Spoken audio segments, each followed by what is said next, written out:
Welcome back to Recurrent Events 6, and back with me is Mr. Wesley Schantz. After 2 interview days, we're finally back at it together, and I suppose our interview today will be a topic, and the topic is the LA Union, the UTLA teacher strike of January 18th for, I believe, 6 days until 24th or so. And so welcome back, Mr. Wesley Schantz. Hey, yeah, it's been, something we've been meaning to kind of get to talk about and try to figure out for a few weeks now. So it's good to talk to you about it. Yeah, I'm happy to be talking about it, especially in light of the 4 sources that we read in preparation for this. We read 2 pieces by the LA Times, one by the Capital, I believe, Gazette. Let me just check that really quick. Capital Journal, excuse me. And then one also, which was, I hope I can find it, a USA Today. Yes, after reading these articles, it looks like this will not be the only walkout by teachers as well, that there's one brewing in, I believe, Denver, and that there's one that had happened before this one as well. I thought there might also be one in Northern California. I'm not sure if I'm remembering correctly. Can you correct me on that, Wes? It looks as if there are going to be at least 3 walkouts. There may have already been 2. Oh, yeah, I haven't been following the story that closely just recently. I know that this has been contrasted a bit with the big teacher walkouts last year that were on the Red for Ed slogan or whatever. Yes. And I know that in terms of charter schools in particular, there have been very few strikes ever, actually. Right. And this LA strike was kind of connected with a one of the charter networks there struck in solidarity with them, and in Chicago shortly before that there had also been one through a network there. But that's an element of the story that I think we should try to tease out a little bit as we. Yeah, and I think it would be very interesting to talk to people that had thoughts about that. And in fact, 2 of the articles we read were sent to me by Santa Ana school district teacher. So one who's closer to the LA area than I am, even in San Diego, but somebody who's involved with their technology curriculum up there, whereas I am, of course, a charter school teacher down here. And I thought that happened to be one of the more interesting pinpoints of this strike, besides the desire for additional resources, counselors, librarians, again, an increase in pay. I think they got an increase in pay last year due to something like striking. I can't remember. It was something like they were going to have 17% increase statically over time or something, and now they're demanding an additional 6%. So those were sort of their demands, but the final demand they made, because they the district had agreed to not meet them halfway, but to give them most of what it is they wanted, but they had to add in, before they would agree, a future memorandum on charter schools. And part of what their claim is that charter schools are diverting resources from them and necessary funds that would help to improve the schools. Whereas the USA Today article we read, which was an opinion piece, seemed to be of the opinion that actually in LA, the charter schools are outperforming the public schools with 40% less funding, fewer resources. And so that's actually blame mongering rather than identifying a problem. And I thought that might be interesting to you too, just because you do have some experience working with charter schools as well. Your first full-time gig, I believe, was at a charter school. Yeah, I mean, I've taught in charter schools and had good experiences there, and I think that's it's an interesting question, and it goes to the question also of the Janus court case, which dealt with the requirement that teachers pay into the union even if they were not members of the union. And so in Janus, that was struck down, that was ruled unconstitutional. And so yeah, and we'll explain what the Janus versus AFSCME is later. Right. It's something you'll see if you read any of these articles about these LA strikes, because that was highlighted very early on as part of their concern. I think it's connected with this charter school concern. Both of them are a question of resource allocation, if you like, this mentality that there's a certain amount of money which has to be spent on this, invaluable thing called education, right? And so if you're going to try to improve the educational outcomes, then it might make sense to, look at where that money is actually going.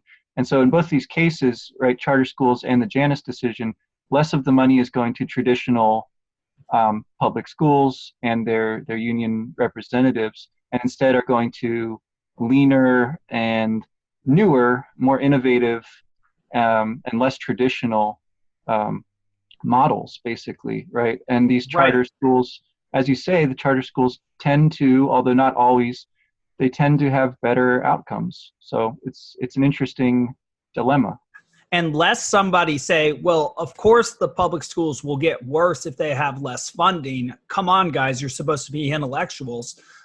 This USA Today article we have, and I'll link each one of these articles in the description, says, in the 2006-2007 school year, the Los Angeles Unified School District spent less than $9,500 per average daily attendance, the California Department of Education's funding metric.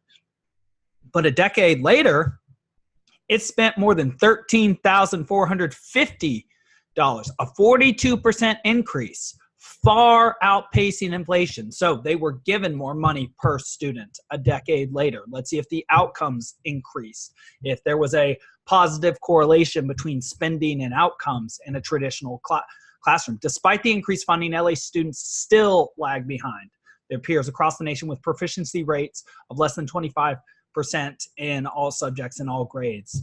And so what I suppose I should say, what does that say to you, Wes? Does that sound like an issue of misallocation, an issue of prejudice, an issue of charter schools just being based on a better model, which seems to be the claim that this USA Today article makes, that, we're not against teachers when we say we want current educational models to fail. We just think that the model is old and outdated and that new models could replace it, and that is the industry standard, and that's what a charter school is supposed to represent.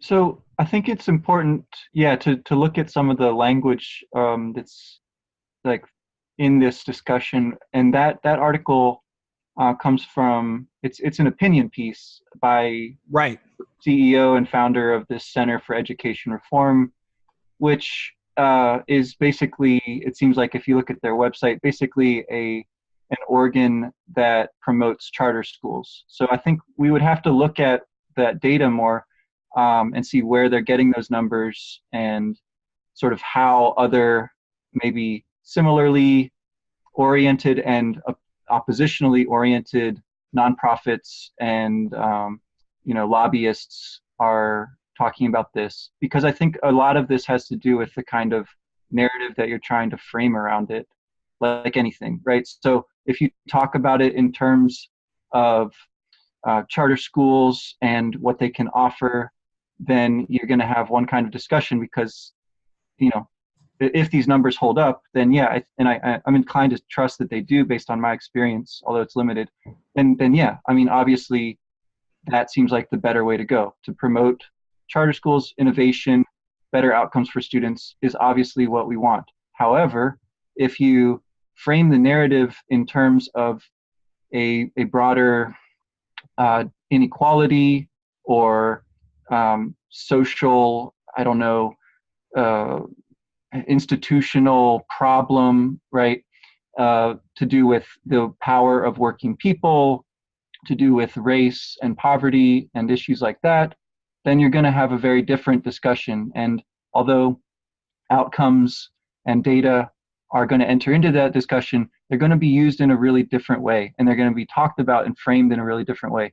And these people who took their jobs, put their jobs on the line to strike, clearly believe in what they're doing. So it's really quite complicated, is what I'd say as a first pass. Sure. And just to illustrate some of the complications of the issue, again, part of the thesis of this opinion piece, as you note, is that there is far more to this. As we are discovering as we go through Harry Potter, my good friend, Mr. Wes Schantz, there are layers to this world in which we live.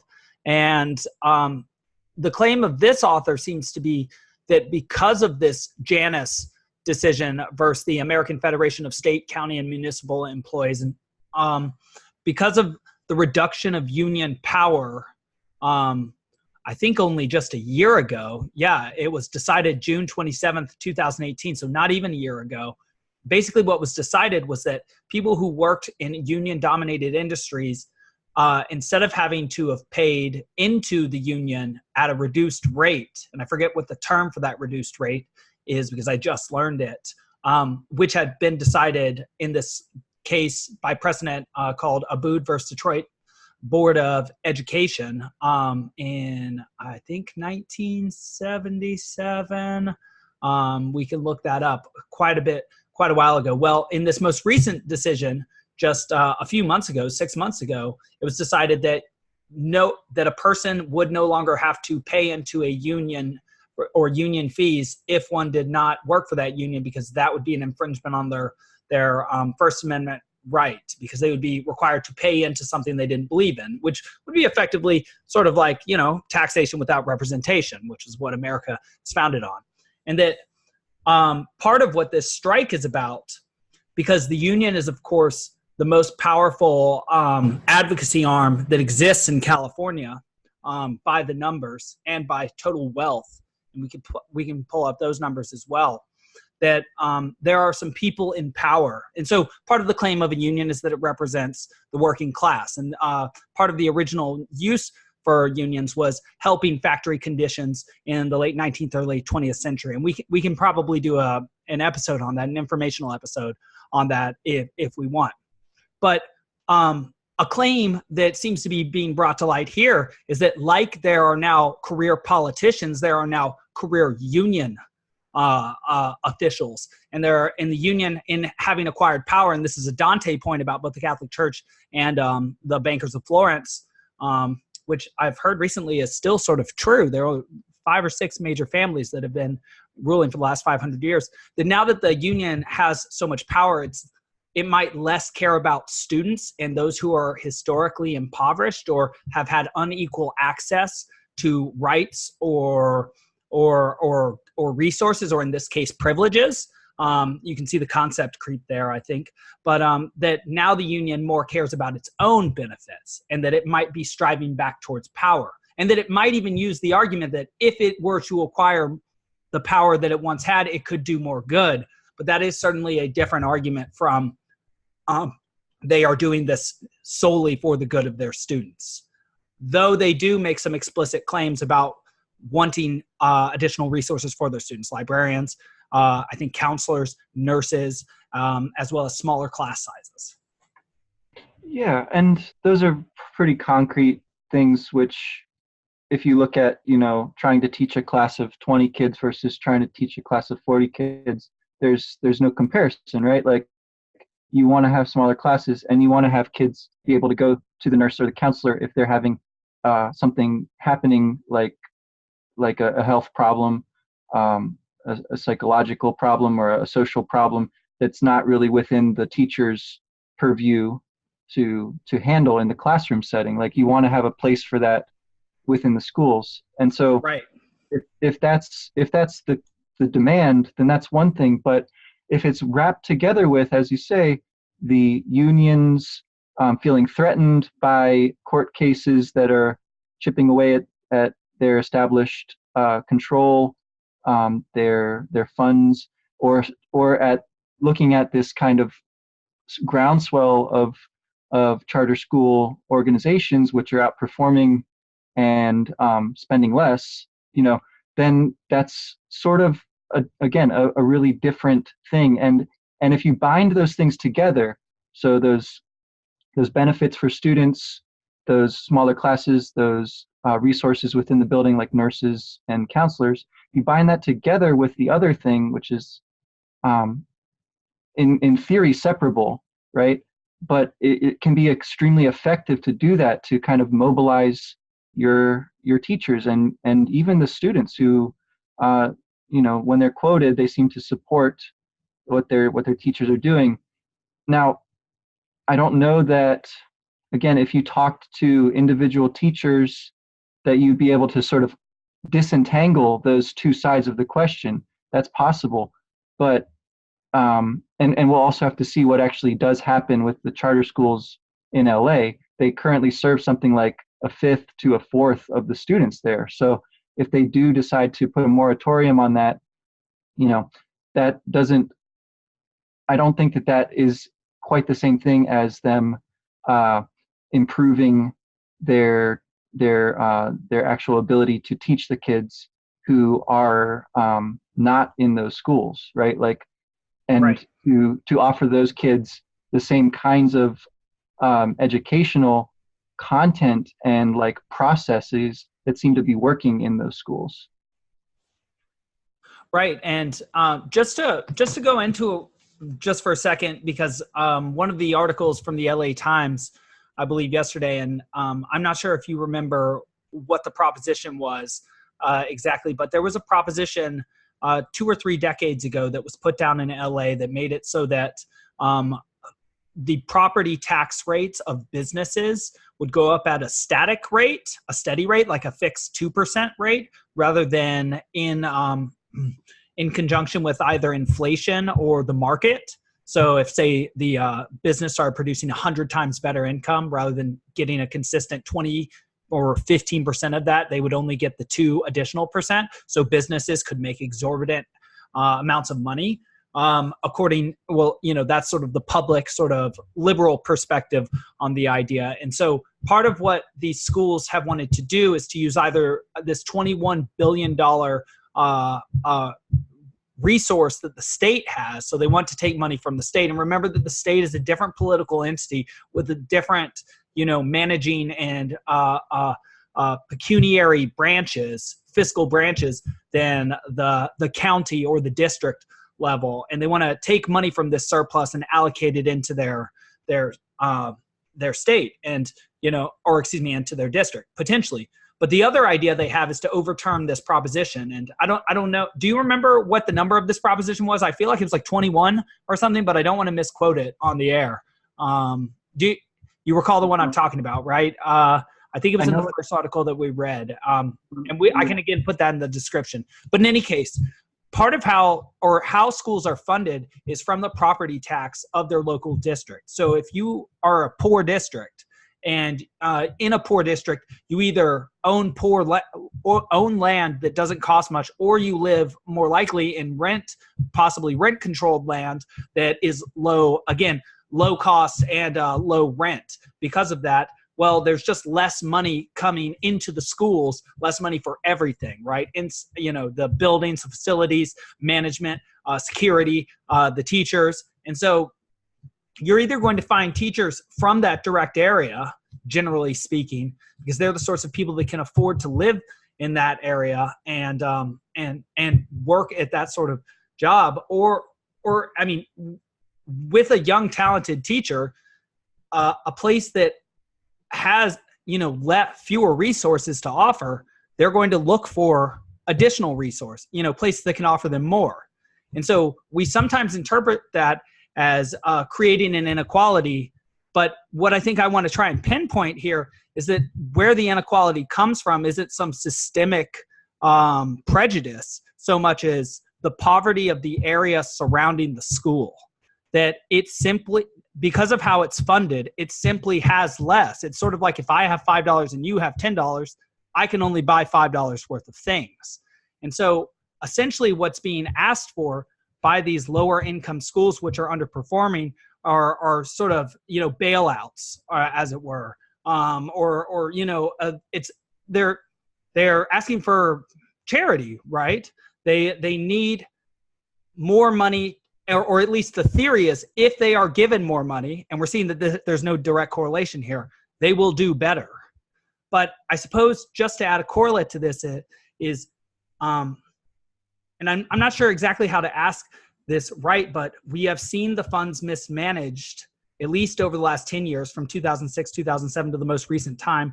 We checked how much students are received, or how much money is being spent per student, which is now more than it was, though outcomes are as bad as they've been. I'm just not sure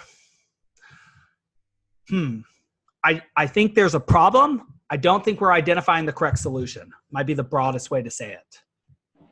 Well, and that seems like, again, part of what the charter schools are offering is a model for how to experiment and how to find things that do a better job of actually teaching students, right? And giving them like a better learning environment without necessarily spending more money per student.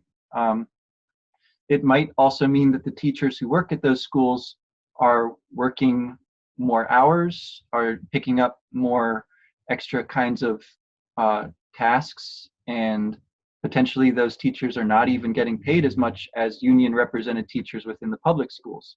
But that leads to other sorts of problems for the teachers, like teachers will burn out, or they'll try to find a public school job that will be less demanding, better paid, have better benefits and things like that. But again, that's a related, but in theory, separable issue from the one that we're kind of focusing on as teachers, which is the outcomes for the students, whether they're learning, whether they're performing in measurable ways and in maybe less tangible ways. Like when you look at the character and the way that character is modeled and spoken about at charter schools, that it looks a lot different. It feels different there. The community is very different. And that's, not solely related to an amount of money that you can spend, right? Like ultimately, I don't think that the amount of money and the outcome can be linked. Just philosophically, that seems wrong to me, and I think that the numbers are actually bearing that out. I think it matters much more who is present there and what kinds of behaviors they're modeling and what kinds of ideals they're aspiring towards. And that, to me, is something that is, very inspiring about the teachers who are taking these actions. Like they, again, are clearly believing in something. Now, whether that is limited to the amount of money and the ultimate bargain agreement that they come out with, or whether that is like their dedication to trying to improve what they're doing. I mean, I think that at least a little bit of it is the latter, right? And so this is all part of a long and slow process, which could actually be beneficial for students in the long run if it entails teachers kind of rededicating themselves to their calling, right? But that's rather idealistic, I think. Yeah, and I just, so something we're thinking about talking about soon, and I just finished a big conference with, this big partner of Google for Education called Illuminate, and the marquee speech that we had to listen to yesterday that people stood up and clapped for was by this theorist who's never been in the classroom from UCLA named Pedro Noguera. And, if he's listening, I would love to be on a stage with him because he's a very charismatic and interesting, and obviously he cares a lot sort of man, but he's not somebody with his feet on the ground by any means. He's not a practitioner, and that comes through because something that he identified as a problem with teaching is to a crowd full of 1,600 teachers who had paid around $700 each to come there, is that complacency was a problem. Absolutely not. Absolutely not. Not in any way would I say that's correct. Not at any level of education. That's by no means true.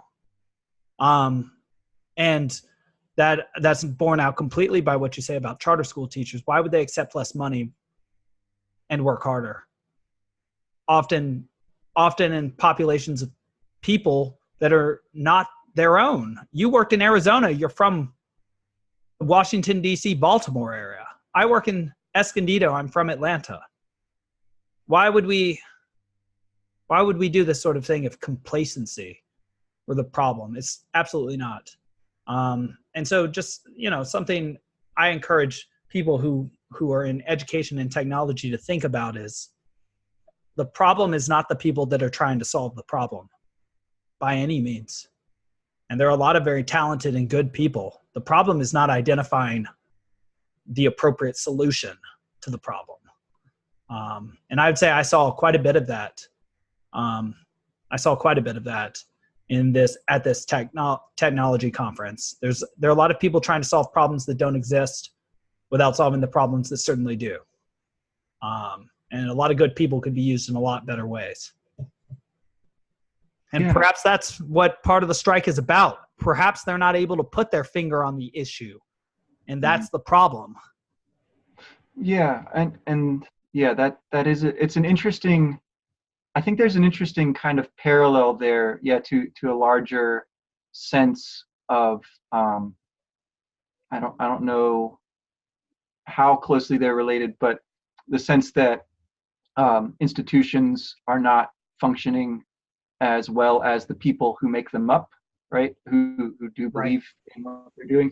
And I think that it kind of has a strange parallel to the government shutdown, which was going on at the same time as the LAT strike. They both seem to be sort of symptomatic of a deeper, again, sort of philosophical concern about means and ends, about how much bargaining and how much compromise is doable when people have different core beliefs, and in principle, these are the kinds of things that you get to discuss in educational settings in a way that's different from how they have to be discussed in political arenas. However, as you see, like the educational and the political are not always possible to separate out. So, and to your point about like technology and how that enters into it, frankly, like if we don't humanistically figure this out, then pretty soon it's going to be figured out for us by technological means that we don't have a say in.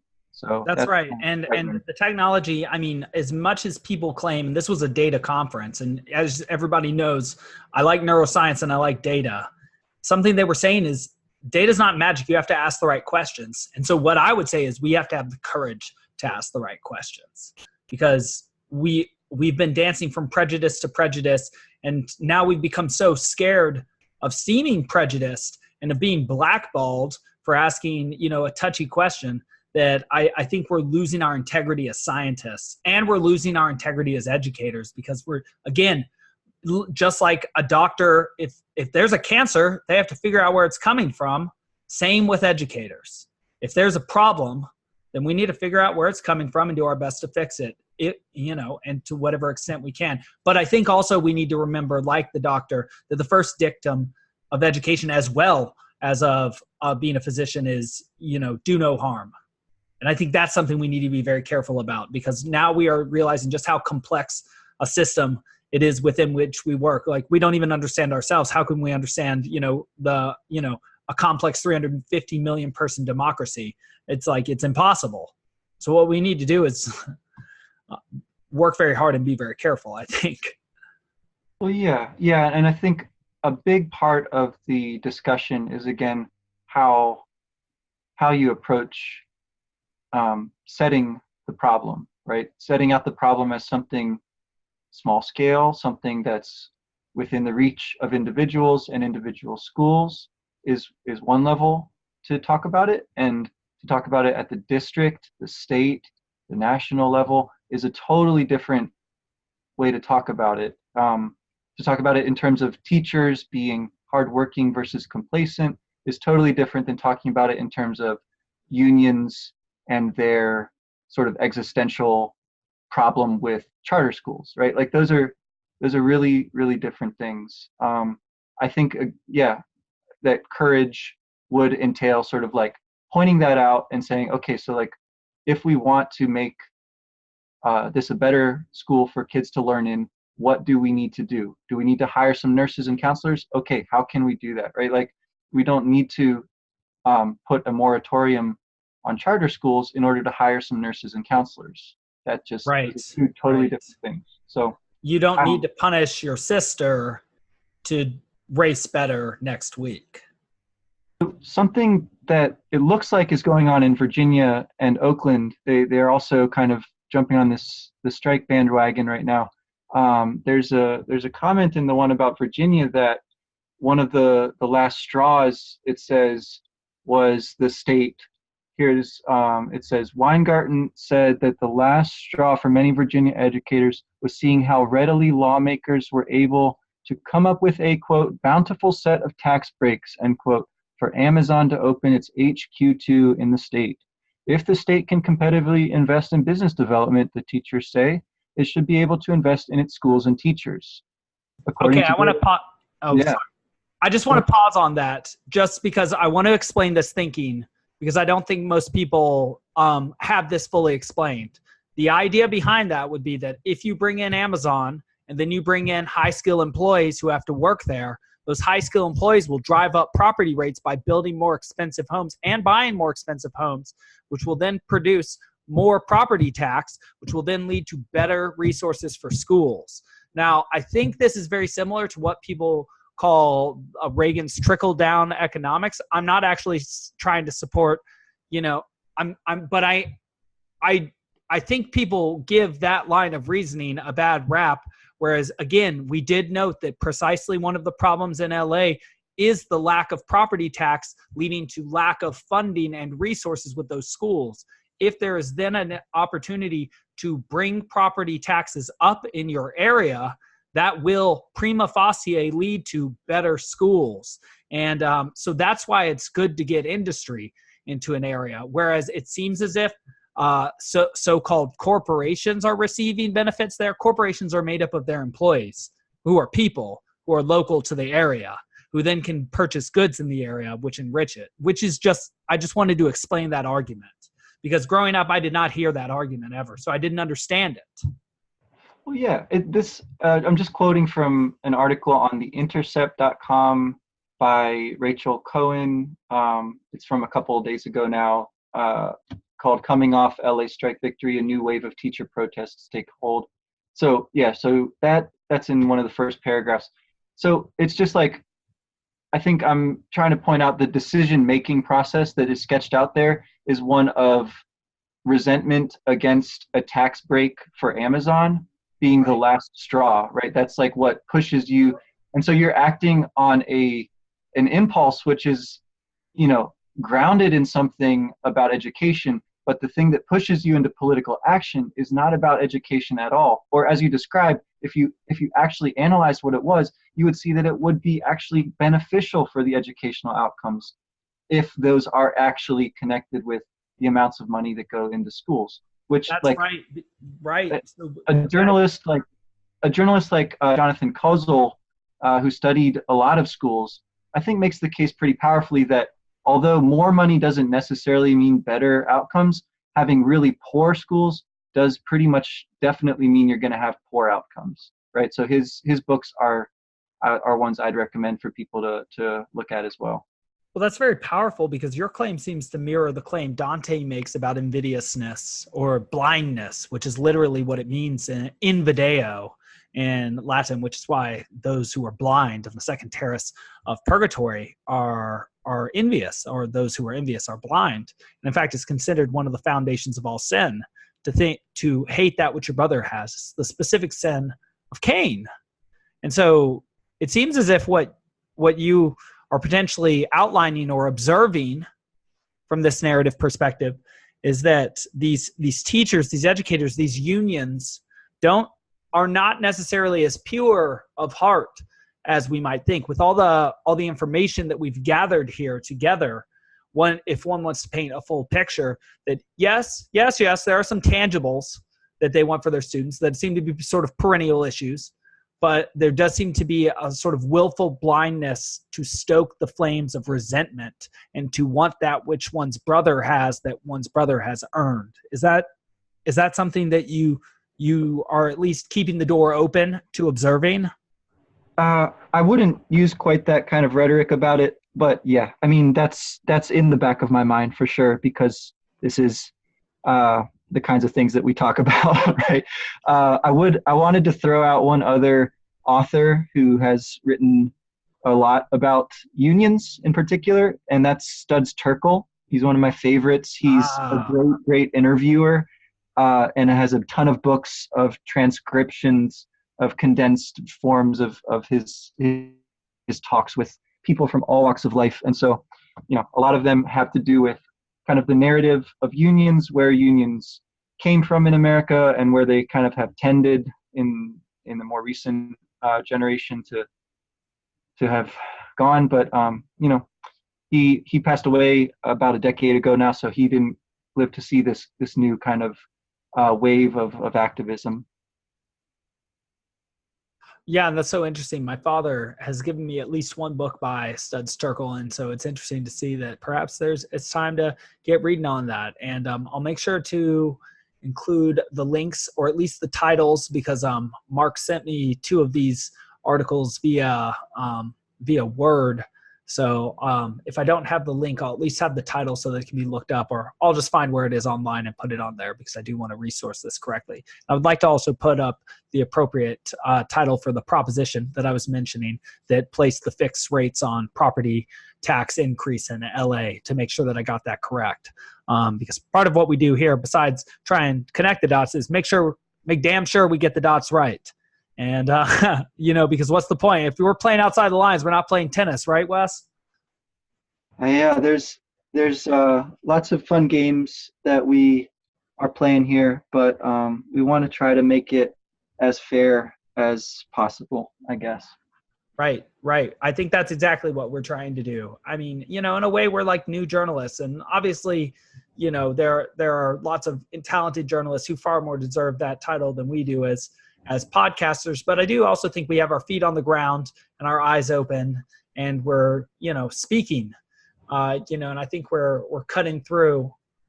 I think, we're using our tongues as swords, as Aristotle suggests, as well as the New Testament suggests we should, cut through the nonsense, as it were, cut through with your tongue, pierce with your intellect. That's what a goal. Yeah, that's not the sort of thing you hear at most educational conferences, I would imagine. Not yet. Not until we start giving the keynotes. We'll see. We'll see. We'll work, let's, we'll rise to wherever we're meant to. I guess Brunetto Latini would say that, so maybe it's incorrect, but Marco Lombardo might agree.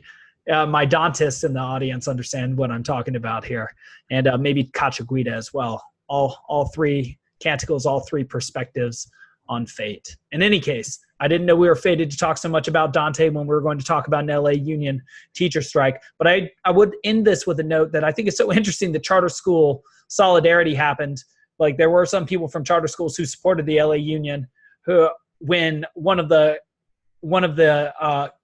I want to say keynotes, but cornerstones of the negotiations was the moratorium on charter schools. And so that just shows further self-sacrifice on the part of those in charter school movements. And that as an ancillary effect of this labor, of this strike, I find myself respecting charter school teachers all the more. Yeah, hear, hear. Well, thanks again. That was a good one. Thank you. Yeah, likewise. All right. Happy Friday. Happy Friday.